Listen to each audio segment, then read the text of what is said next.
Hello and welcome to the Rockbridge Report. I'm Chelsea Stevenson. And I'm Alex Maragos. Virginia State Police have disabled a chemical bomb that a 14-year-old male student brought to a special needs school. The Rivermont school had to evacuate 56 students and 21 staff members. 5 nearby businesses, a retirement home, and an apartment complex were also evacuated. It is not clear why the bomb was brought to school, but the student is currently in custody. Black Friday started early this year, with many of the nation's largest retailers opening on Thanksgiving Day. A Washington-based retail tracking firm reported that 247 million people visited stores and websites over the 4-day weekend. Sales totaled nearly $60 billion. This was a 13% increase from sales last year. Some experts are saying that such high Black Friday sales will end up lowering December holiday spending. In 2010, American Express created a day known as Small Business Saturday. The day is intended to boost sales for small, local businesses that may otherwise be unaffected from the post-holiday weekend. This Monday was Cyber Monday, a day intended for online shopping. Local business owners spoke with us about their store sales over the weekend. By Saturday, we saw a lot of people in downtown Lexington. It was really nice to see families walking around, obviously doing some shopping with shopping bags. The Cyber Monday went really well for us because we always, our long-term customers that are on our e-commerce site, they are really good and expect that we're going to put a big sale on that day, and so orders just flooded in, and we're really happy about that. Friday was fantastic. I think it was even better than last year, and Saturday was great too. We had just a really good weekend. The Perry McClure girls varsity basketball team has already made its wish list for Christmas 2013. The girls are trying to raise $17,000 to go to a tournament at Disney World next December. The Buena Vista School Board said the team could make the trip, but they have to raise the money themselves. The girls have held a raffle, sold jewelry, and wrote letters to get donations. The Lexington Wendy's agreed to chip in a small percent of one day's profit as well. So far, the team has raised more than $2,000. They hope to nearly double that number at an upcoming fundraiser on December 20th. In other news, the country still does not know how Congress will avert the impending fiscal cliff. The fiscal cliff refers to when the Budget Control Act of 2011 is set to go into effect this December 31st at midnight. Lawmakers have 3 options. They could let the policy, which raises taxes and cuts spending, go into effect. They could cancel some or all of the tax increases and spending cuts, or they could find a middle ground that still addresses the budget issues, but to a lesser extent. A CNN poll says 7 in 10 Americans believe Congress should reach a compromise, but doubt that it will. Coming up, Lexington's truck stop gets an upgrade. We'll tell you how after the break.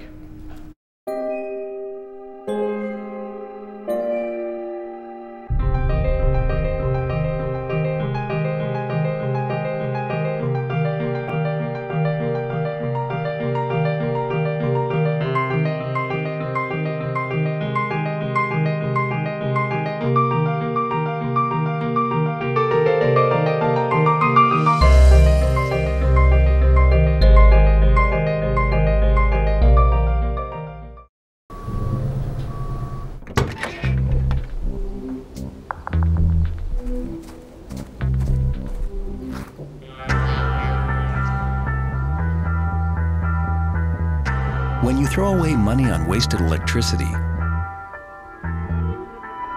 you're throwing away everything you could have bought with it. Saving energy saves you money. Learn more at EnergySavers.gov. 2 outs with a runner on first base. Now the big guy comes up to bat, hitting .342 with 92 RBIs and 36 homers.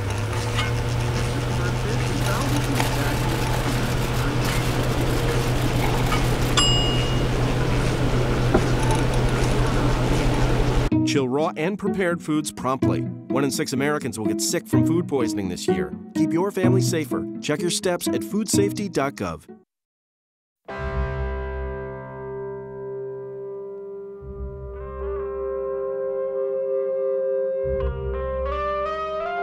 $7,000 high school students drop out every school day. That's a line of desks, more than 4 miles long. We can keep students in school. Visit boostup.org and take the first step. Welcome back. Some big changes have been happening at 2 local truck stops. Lee Danhauser has the story. Truckers stopped at White's Travel Center in Rafine and Lehigh Travel Center near Lexington will be able to save on diesel after next week. Both places will offer hookups for electricity known as power pedestals. That means that truckers won't have to rely on their engines to generate electric power while the trucks are stopped at travel centers. White and Lehigh are among just 50 travel centers across the country selected by Shore Power Technologies to get the power pedestals. They are being helped by a grant from the U.S. Department of Energy. When these grants, which gave them ability to actually add about 50 stops, came up, then they asked us if we'd consider being 2 of their stops in Virginia.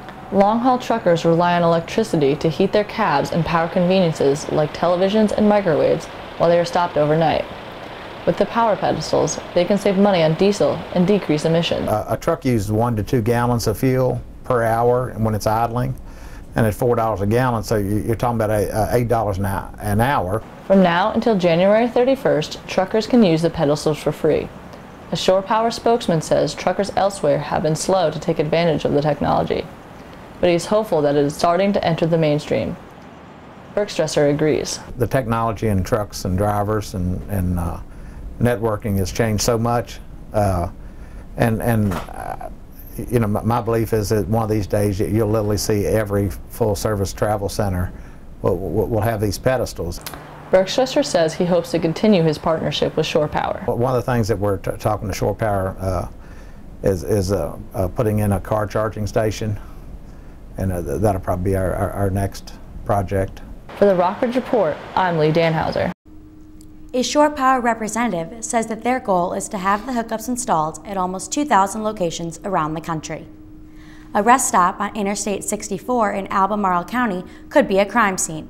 A man police have identified as James A. Randall of Waynesboro was found dead in his car on Monday morning. His body was taken to the medical examiner in Richmond for an autopsy.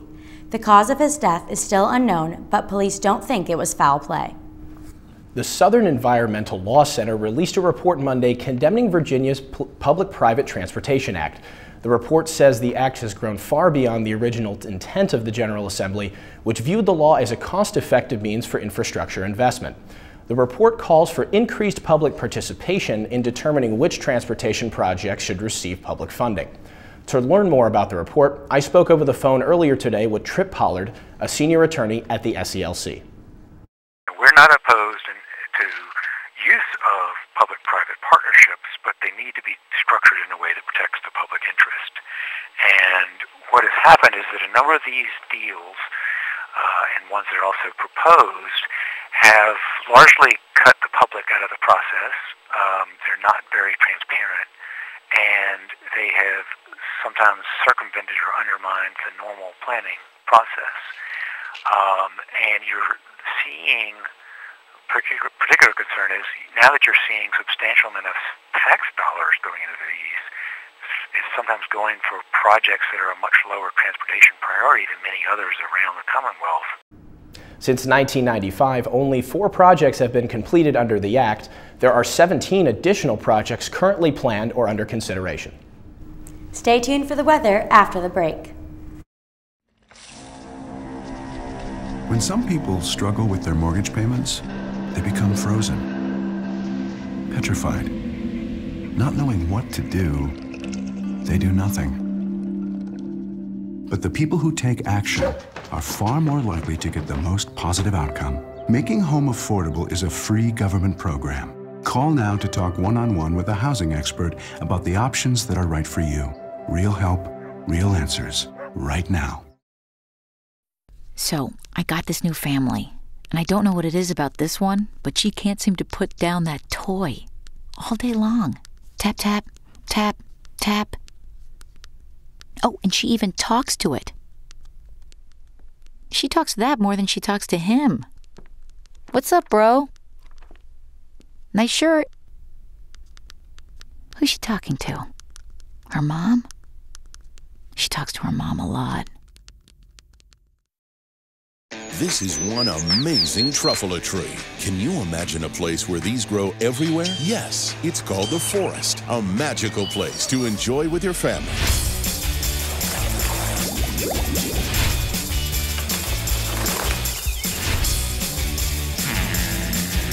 Ooh. So discover the forest and explore all the wonder that's there. Visit discovertheforest.org to find a forest near you. Every book is an adventure waiting to come to life. Visit new worlds. Encounter new friends. And discover the power of reading. Go to read.gov to read A Princess of Mars, the first novel to feature John Carter. A new world awaits. Read. Thanks for staying with us. Now it's time for the weather. It will stay clear overnight before partly cloudy skies tomorrow with a high of 57 and a low of 32 degrees. Saturday will be sunny with a high of 57 and a low of 37. Sunday will start off a warmer week with a high of 61 and a low of 43 degrees with mostly cloudy skies. Monday will be partly cloudy with a high of 63 and a low of 41. Rounding out our forecast, Tuesday will be partly cloudy with a high of 61 and a low of 43. The Maury Service Authority has $200,000 left over from last year. Reporter Scott Harrison explains why that money is going back to Lexington and Rockbridge County. Sewage treatment plants don't like rain very much. It runs in the cracked sewer pipes, downspouts, and manhole covers. That increases the amount of wastewater going into the plant, making its treatment burden bigger. The Maury Service Authority finished a $15.2 million upgrade to its local treatment plant last year. The upgrades are in response to tighter environmental standards for the wastewater that is treated and eventually flows into the Chesapeake Bay. Authority Executive Director Joe Milo says that the upgrades have made the rainwater problem even bigger than before. It is clearly much more sensitive to these high peak flows caused by I&I. Maury's interest is to bring the peak flows caused by I&I down so that the plant operates more smoothly. I&I is the rain and groundwater that gets into sewage lines. The higher cost to treat the extra water gets passed on to the localities and residents. So, the authority will give $200,000 in revenue back to Lexington and the county so they can make improvements and solve the rain inflow problem. City Manager John Ellisted says Lexington has spent more than $2.5 million in the last 25 years to shore up its sewer line. We've been addressing I&I for a long time. It's an almost insoluble problem. First we've got to find it, then we've got to fix the problem. And some of the problems are relatively easy to fix, and some of the problems are very hard to fix. Since it opened in 1999, the plant has seen times when there was more rainwater than it could handle. Big surges in rain could mean poorly treated wastewater is released back into the Maury River. So what we're trying to be is a catalyst to encourage them to invest by putting our money in the game as well. The $200,000 will be allocated based on operation costs. Since the city incurs more than the county, it will get a bigger slice of the money. Both localities will have to outline a plan on what they plan to do with the money. For the Rockbridge Report, I'm Scott Harrison. Ellisted said that Lexington has had to cut half its I&I budget over the last few years. He said the money will help the city's program going forward. The Rockbridge Area Free Clinic has offered healthcare services to low-income patients without insurance for years. Now, the clinic says some services that were previously free will cost between $1 and $5. The clinic is also changing its name to the Rockbridge Area Health Center. RACS says it might change some of its policies due to the Affordable Care Act, or Obamacare, which mandates health exchanges for states. These changes will go into effect January 1, 2013. If Virginia Governor Bob McDonnell creates Virginia's own health exchange, more changes could follow. And don't forget, tomorrow night, Lexington has its Christmas parade kicking off at 6:30 downtown.